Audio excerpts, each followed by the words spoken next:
Hi everybody, it's You Had to Ask, the show where I answer your questions, and my first question this week comes from Louis Wallenberg, who says, Steve, what do you think about the backhandedness of religious friendliness? By that I mean with one hand accepting you and with the other believing that you will burn in hell for all of eternity. Maybe I'm being a bit pessimistic. That sort of thing doesn't bother me. In fact, when I think about it, I wonder if it doesn't bother the religious person more than than it bothers me. If the religious person is conscious of that and feels that tension. Because look, when I'm told by someone, a religious person, a Christian, that I'm going to hell, I take that about as seriously as being told that I'm going to be put on Santa's naughty list. Like, I just don't take it seriously. I don't think it's a plausible belief at all. It's not the sort of consequence that I seriously entertain for even a second. So I don't take it to heart in any way. If a religious person is nice to me, treats me well, treats me with respect, and I have a good friendship with them, and we have a good rapport, a good relationship, it just doesn't really bother me. It just doesn't occur to me that, according to this person's faith, I am damned. Because again, I just think the whole thing is silly. I know there are some atheists and some non-religious folks, whether they identify as atheists or not, who are really offended by this and are deeply troubled by that. And I understand it. I mean, I get why you might be bothered by the fact that, someone in your family or a good friend of yours believes that you're, hellbound. But I think maybe the blame more properly rests on the belief, on the religion itself, not on the individual. The problem is that there are very powerful, influential institutions, churches, that are indoctrinating people, usually from a very young, impressionable age, with this idea that people outside of their church are going to hell. That's the problem. And if I were going to be upset by it and offended by it, I would direct my ire at the institutions more so than the individuals who hold the belief. Atheist Anon. Hey Steve, you keep saying that the King James Bible has some wonderfully written parts to it, but you have never backed this up by saying what parts you actually think are well written. I have read great chunks of it, and I can't find any praiseworthy bits on any front. Comparing the Bible to the Odyssey or other such great works seems like a huge insult to those other texts. In short, please clarify what bits of the King James Bible you think are so great and why. That's a fair question. I'll share a few passages from the Old and New Testament that I think are valuable for their literary merit. I really love the narrative bits of especially the early books of the Old Testament, where we're hearing the story, we're being told the myth. I've always loved the language and just the description in Genesis chapter 4 of the first murder, when Cain kills Abel. I'll just read a little bit of that. This is Genesis chapter 4, and I'll start with verse 8. And Cain talked with Abel his brother, and it came to pass, when they were in the field, that Cain rose up against Abel his brother, and slew him. And the Lord said unto Cain, Where is Abel thy brother? And he said, I know not. Am I my brother's keeper? And he said, What hast thou done? The voice of thy brother's blood crieth unto me from the ground. Now, I think that is kind of thrilling. I find that whole, it's a very dramatic moment, and it's just wonderfully described in the English of the King James Version. There's also, everybody loves Ecclesiastes. It's a beautifully written book, I think. Christopher Hitchens wrote appreciatively of Ecclesiastes for its literary value. He thought it was a beautifully written book. Many other scholars and authors, be they Christian or non-Christian, have praised the writing in Ecclesiastes.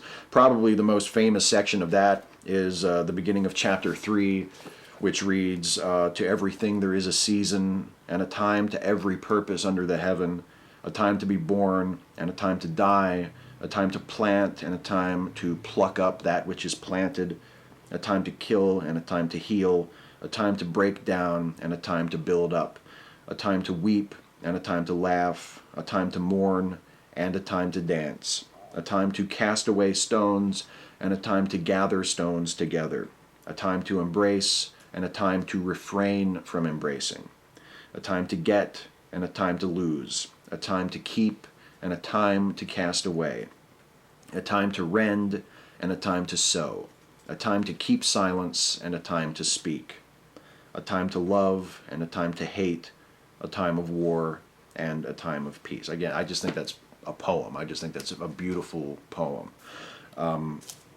For the New Testament, I think the Beatitudes are wonderfully written and have some really wonderful moral content in them as well. I think a lot of the ideas and the principles expressed in the Beatitudes are very positive and very good. And I've also really always loved, it's in Matthew chapter 25, and it's Jesus is describing how things are going to be at the end when he comes back, and he judges everybody. And there's a bit in here that I know a lot of atheists, including myself, are bothered by, just in terms of the moral implications of it, if it were true, because it's where Jesus separates the goats from the sheep, and of course the sheep are the good people, and a lot of us are bothered and also sort of amused by like the Christian attitude of, well, we kind of want to be the sheep, we want to be sort of mindlessly obedient to the Lord, and the ones who are asking questions and are being difficult, well, you're the goats and you're going to be put over on the wrong side. But just in terms of the literary value and the poetic value, I've always loved this section of Matthew. It's chapter 25, and I'll just start in verse 31. When the Son of Man shall come in his glory, and all the holy angels with him, then shall he sit upon the throne of his glory. And before him shall be gathered all nations, and he shall separate them one from another, as a shepherd divideth his sheep from the goats. And he shall set the sheep on his right hand, but the goats on the left. Then shall the king say unto them on his right hand, Come, ye blessed of my Father, inherit the kingdom prepared for you from the foundation of the world. For I was an hungered, and ye gave me meat. I was thirsty, and ye gave me drink. I was a stranger, and ye took me in. Naked, and ye clothed me. I was sick, and ye visited me. I was in prison, and ye came unto me. Then shall the righteous answer him, saying, Lord, when saw we thee and hungered and fed thee, or thirsty and gave thee drink? When saw we thee a stranger and took thee in, or naked and clothed thee? Or when saw we thee sick, or in prison, or came unto thee? And the king shall answer and say unto them, Verily I say unto you, inasmuch as ye have done it unto the least of these my brethren, ye have done it unto me. I think that's a lovely idea, a lovely concept, that people will be judged based on how they treated the less fortunate, how they treated the least among them. I think it's a wonderful moral principle, and I just think, again, the language is just beautiful to me. There's one more passage that I want to read as an example of why I think the King James has literary value. It's also from the New Testament, but I'm going to cheat a little bit because it's not from the proper King James Version. The text is the King James text, but it's actually from what's called the Jefferson Bible, or the Life and Morals of Jesus of Nazareth. That's what Thomas Jefferson titled it himself. Most of you are probably familiar with at least the existence of this book. It's Thomas Jefferson's sort of edited version of the New Testament, of the life of Jesus, where he cuts out all the miraculous stuff. He cuts out all of the bits he felt were implausible, and he just has a very narrow, shortened, cut down version of the life of Jesus that focuses mostly on what Jefferson considered to be his moral principles and the example of his life. And the ending to it, I think, is just incredibly affecting because, well, I'll just read it to you. Then came the soldiers, and brake the legs of, and first, and of the other which was crucified with him. But when they came to Jesus, and saw that he was dead already, they brake not his legs. But one of the soldiers with a spear pierced his side, and forthwith came there out blood and water.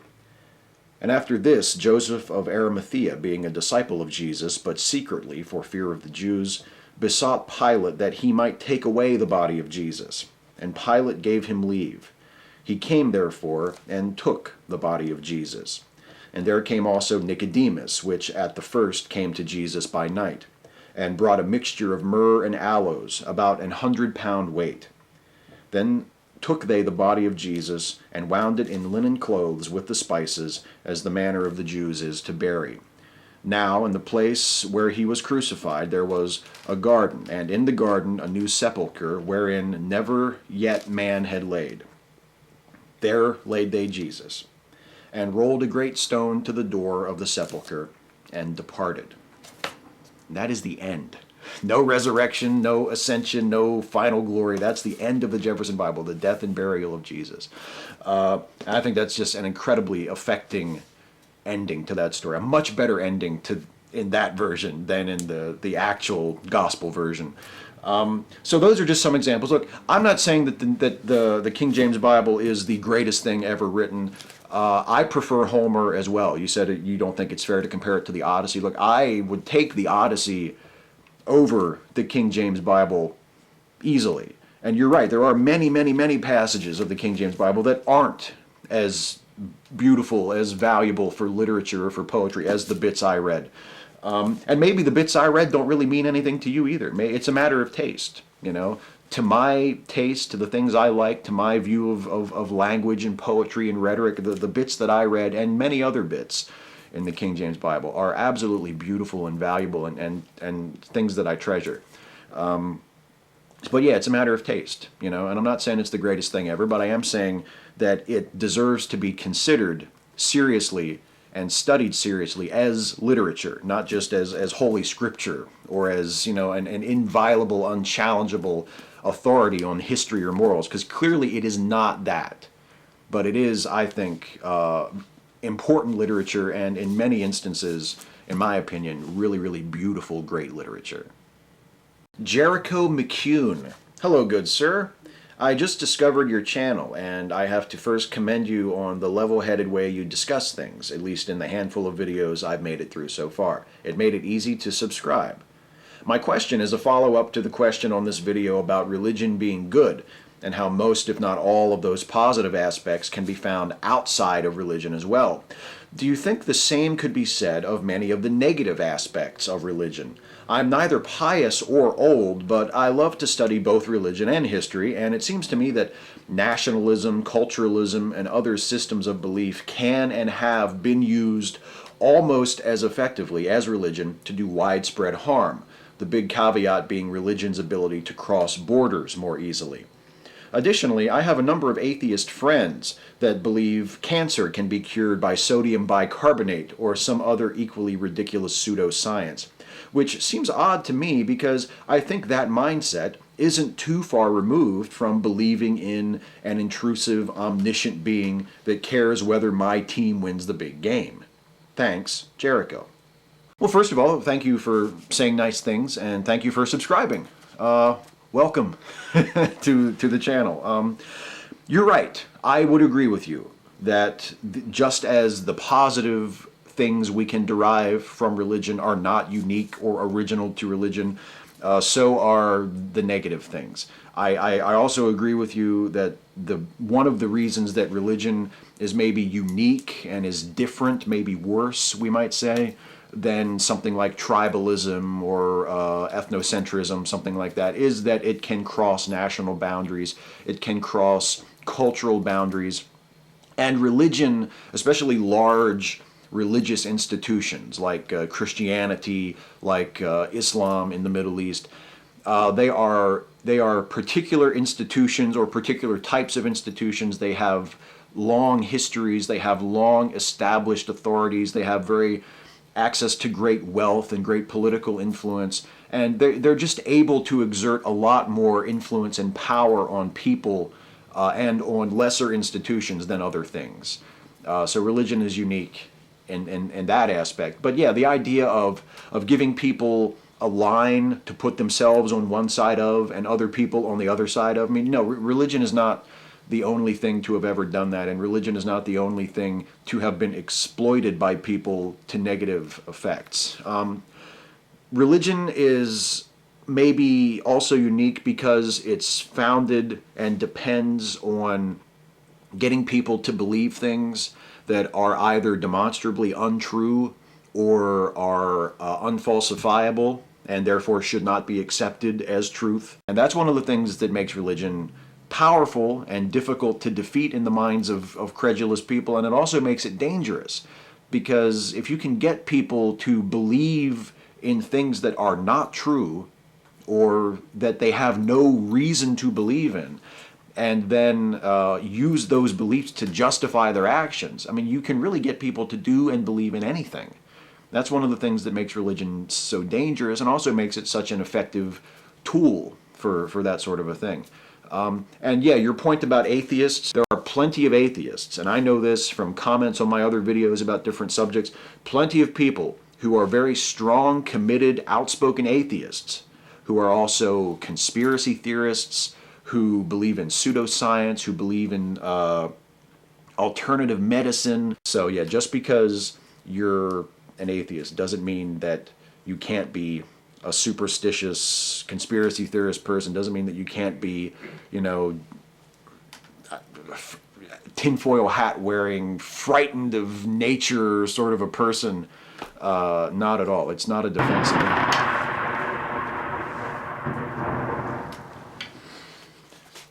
That doesn't count though, because that wasn't nature. That's just a sound effect that I put in post to signify that it's now time for the lightning round. Rapid fire questions, glib and adequate answers. Der Wunderbar Bar. Finally, Fred Phelps has shackled off his mortal coil, and I won't grieve over him or miss him. How about you? No, I'm not going to grieve him. I'm not going to miss him. I think the world is better off without him. But I'm not going to dance on the guy's grave. I think it's a little unseemly to really go out of my way to, you know, be gleeful about his death. I think the best way to handle it is to, if I'm asked, to acknowledge that I'm not that upset about it. But other than that, to just get on with life and not talk about it. Because fuck him. I mean, what justifies giving him that sort of attention? Gurin Prime. Hey Steve, who's your favorite fictional robot / cyborg? Well, the obvious choice, I guess, would be Data from Star Trek The Next Generation, although I also love Steve Austin, the $6 Million Man, one of the great cyborgs. Underappreciated by folks of my generation who are a little young. You have to go back and watch the reruns to see the $6 Million Man. But I saw the $6 Million Man reruns and like the really awful TV movies that they did of the $6 Million Man when I was a kid. And yeah, $6 Million Man. Radical Bacon, what do you think of hipsters with beards? Or perhaps better, what do you think of guys getting facial hair transplants to grow those lumberjack beards? Do people really do that? I had no idea until I read that question. Do people actually get beard transplants to get the big, like, lumberjack beards? That's insane. Just let it grow. Why would you, are you that impatient? Just don't shave. It'll grow by itself. It's not a hipster thing, it's just a dumbass thing. Why would you spend money to get a beard transplant? If you're growing a beard, just let it grow. Does that seriously happen? Do people actually do that? Patrick Dodds. Steve, I must pose one of the greatest questions posed in the history of humankind. A question that has pitted brother against brother. It even divided the two great minds known as Siskel and Ebert. Back to the Future 2 or Back to the Future 3. With my admittedly limited knowledge of film, I've rarely seen two sequels that have been so radically different in tone and pacing. Which one do you think was the stronger sequel? Oh, Back to the Future 3 was definitely the stronger sequel for me. Back to the Future 2 was too interested, I think, in like the future stuff. It didn't really have much of a story. It didn't really have much wit to it, I didn't think. It was all style and no substance. And neither one of them are great. Neither one of them really compare all that well with the first one, which is terrific. But yeah, I think Back to the Future 3 is definitely the superior one there. Lady Tremere 85, going to try this question again, just out of curiosity. What's your favorite fast food guilty pleasure? Mine are the Nachos Supreme from Taco Bell. Ooh, I love like a Wendy's double cheeseburger, or like a Wendy's bacon cheeseburger. Wendy's used to have a thing on the menu called the Big Bacon Classic, which I think is still on the menu just under a different name. But it was just a single cheeseburger, with bacon, and then the burger, like the meat part was really hot, but then the toppings, like the lettuce and the pickles and the onions, were cold. And I just thought that was just the best thing ever. So that would be one. And you know what? There's a franchise of like convenience stores in my region of the country. It's like a Pennsylvania, Maryland, Virginia thing called Sheetz, and you can get like subs and stuff from them. And there's a chicken sub and there's a pizza sub, a pepperoni sub that you can get at Sheetz that is just amazing. It's probably taken like 50 years off my life. I'm probably going to die within the next 6 months because I've eaten so many pizza subs from Sheetz, but god damn it. I'm going to just say it was worth it. Super Steelers fan 100. Lightning round questions. Okay, I'm going to take these as they come. So, pie or cake? Cake. Coke or Pepsi? Coke. Come on. Joker or Bane? Joker. And favorite president? The honest answer is Abraham Lincoln, but I also really love Teddy Roosevelt. Wife coughs. Dylan Olmstead, what's your favorite animal-themed Bible story? I'm stuck between the talking donkey and the time Jesus drowned all of those pigs. Those are both excellent. I kind of like the talking snake in the Garden of Eden because, as people have pointed out whenever I've brought up the story in other videos, the snake basically ruins everything by just telling Adam and Eve the truth. You know, like it's commonly said that, like, oh, the serpent deceived Adam and Eve. I've even said that, but it's not really what happened. The serpent told them the truth, and then they acted according to his accurate information, and God got pissed off, and it ruined everything. So that's a great story. My favorite part about the Jesus sending the demons into the pigs and drowning all the pigs, my favorite part of that story is that after that happens, the people in the town ask Jesus to leave. They're like, Jesus, please, just get the fuck out, okay? I love that. John Devlin. How come the Praxis explosion didn't destroy Kronos? Star Trek VI just kind of glosses over that question. That's a good question. Another question is, what the fuck happened to Praxis in the J.J. Abrams timeline? Because when we glimpse Kronos in Star Trek Into Darkness, it looks like Praxis has not only blown up in a similar scenario to Star Trek VI, but it's actually crashed into the fucking planet. What happened there? No wonder that area of Kronos was such a dump when they captured Khan. That guy 11011. Out of 9/11, the moon landing, and the JFK assassination, what one would be the biggest shock to you if one ended up being a conspiracy theory?